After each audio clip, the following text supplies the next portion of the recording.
Bismillahirrahmanirrahim. Assalamualaikum warahmatullahi wabarakatuh.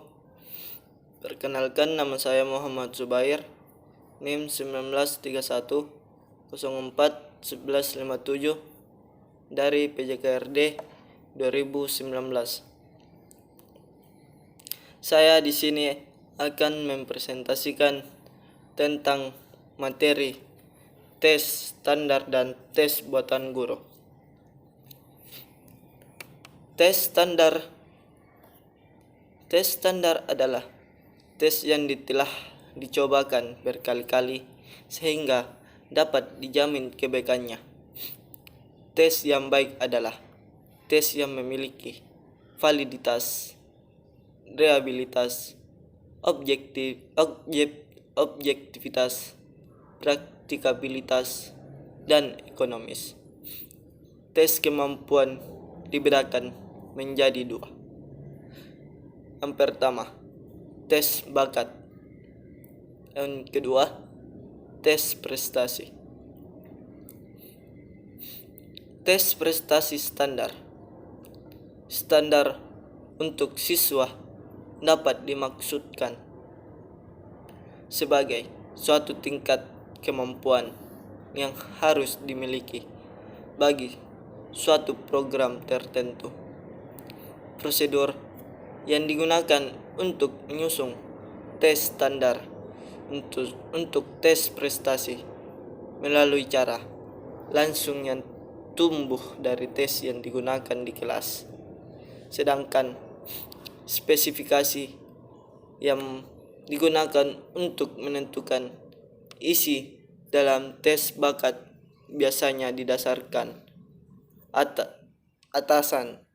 atas analisis job atau jabatan atau analisis tugas yang merupakan tuntutan calon pekerjaan. Analisis jabatan yang dilakukan biasanya tidak didasarkan atas salah satu kurikulum, tetapi diambil dari masyarakat. Istilah standar dalam tes dimaksudkan bahwa semua siswa menjawab pertanyaan-pertanyaan yang sama. Sejumlah besar pertanyaan yang dikerjakan dengan mengikuti petunjuk yang sama dan dalam batasan waktu yang sama pula. Istilah ini tidak mengandung arti bahwa tes pengukuran apa yang harus dan dapat diajarkan pada suatu tingkat tertentu, atau bahwa tes itu menyiapkan suatu standar prestasi di mana siswa harus dan dapat mencapai suatu tingkat tertentu. Tes standar dipolakan untuk penampilan prestasi sekarang atau yang ada yang dilaksanakan seragam, diusahakan dalam kondisi yang seragam, baik diberikan kepada pelaksanaan perseorangan maupun siswa sebagai anggota dari suatu kelompok. Perbandingan tes standar dengan tes buatan guru. Tes standar memiliki 6 bagian. 1. Didasarkan atas bahan dan tujuan umum dari sekolah-sekolah di suatu negara. 2. Mencakup aspek yang luas dan pengetahuan atau keterampilan dengan hanya sedikit butir tes untuk setiap keterampilan atau topik. 3. Disusun dengan kelengkapan staf profesor, pembahas, editor, butir tes. Yang 4. Menggunakan butir-butir tes yang sudah diuji coba atau tryout, dianalisis dan direvisi sebelum menjadi sebuah tes. 5. mempunyai reliabilitas tinggi. Dan yang keenam, menggunakan untuk seluruh negara. Tes buatan guru memiliki 6 bagian. 1. Didasarkan atas bahan dan tujuan khusus yang dirumuskan oleh guru untuk kelasnya sendiri. 2. Mencakup pengetahuan atau keterampilan yang sempit. 3. Biasanya disusun sendiri oleh guru dengan sedikit atau tanpa bantuan orang lain atau tenaga ahli. 4. Jarang-jarang menggunakan butir-butir tes yang diuji cobakan, dianalisis, dan direvisi. 5. Mempunyai reliabilitas sedang atau rendah. Dan yang keenam, norma kelompok terbatas kelas tertentu. Kegunaan tes standar. Secara singkat, kegunaan tes standar: A. Membuat perbandingan nilai yang dibuat oleh guru yang berbeda dan situasi belajar yang berbeda. Tidak dapat digunakan untuk alat pembanding tetapi tugas yang sifatnya umum. Norma-norma tes yang mempunyai nilai reliabilitas yang tinggi dan tes standar ada kemungkinan boleh digunakan sebagai alat pembanding. B. Jika banyak orang yang memasuki suatu sekolah tetapi tidak tersedia data tentang calon ini. Secara garis besar, kegunaan tes standar adalah: A. Membandingkan prestasi belajar dengan pembawaan individu atau kelompok. B. Membandingkan tingkat prestasi siswa dalam keterampilan di berbagai bidang studi untuk individu atau kelompok. C. Membandingkan prestasi siswa antara berbagai sekolah atau kelas. D. Mempelajari perkembangan siswa dalam suatu periode waktu tertentu.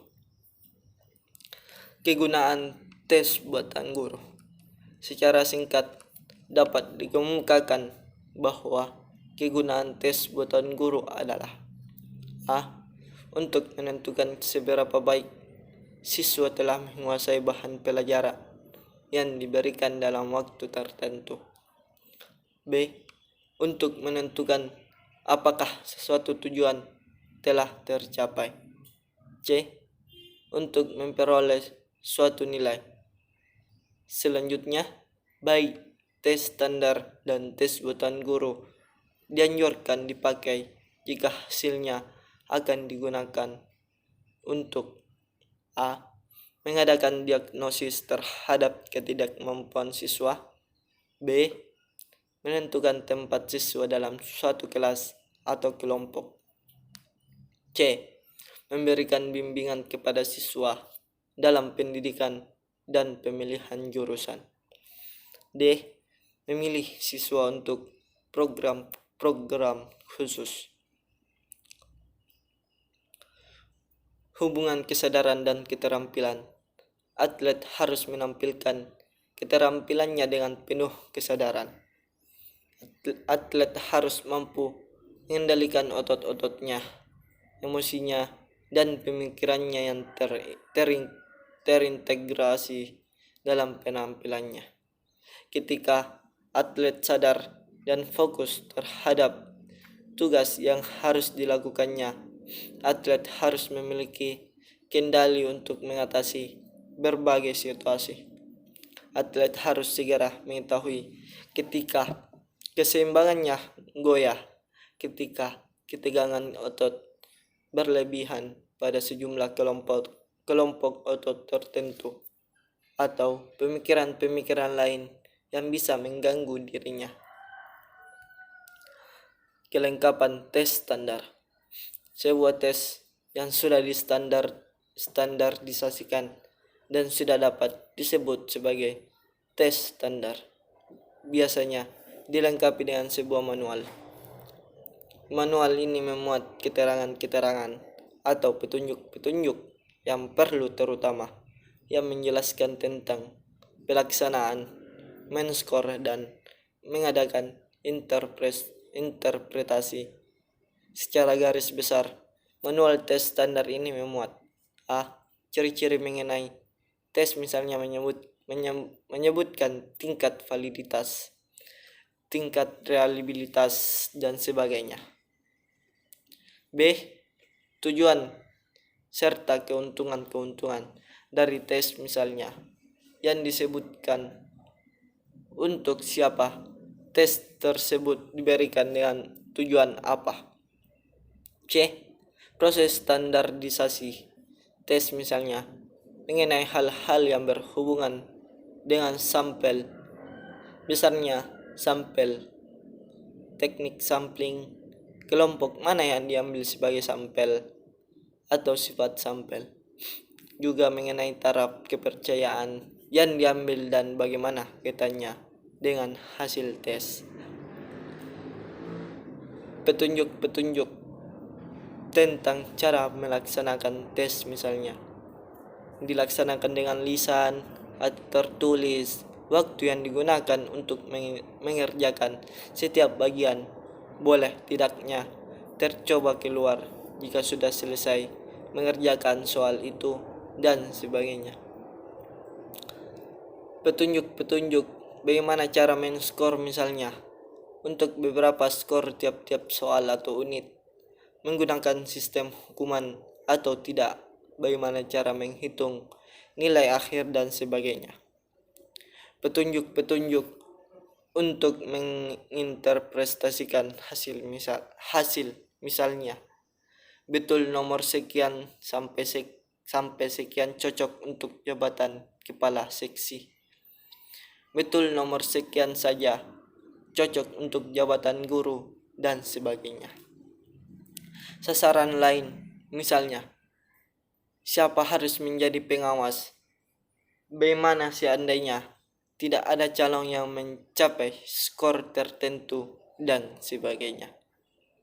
Sekian dari presentasi saya, kurang dan lebihnya mohon dimaafkan. Wabillahi taufiq wal hidayah. Assalamualaikum warahmatullahi wabarakatuh.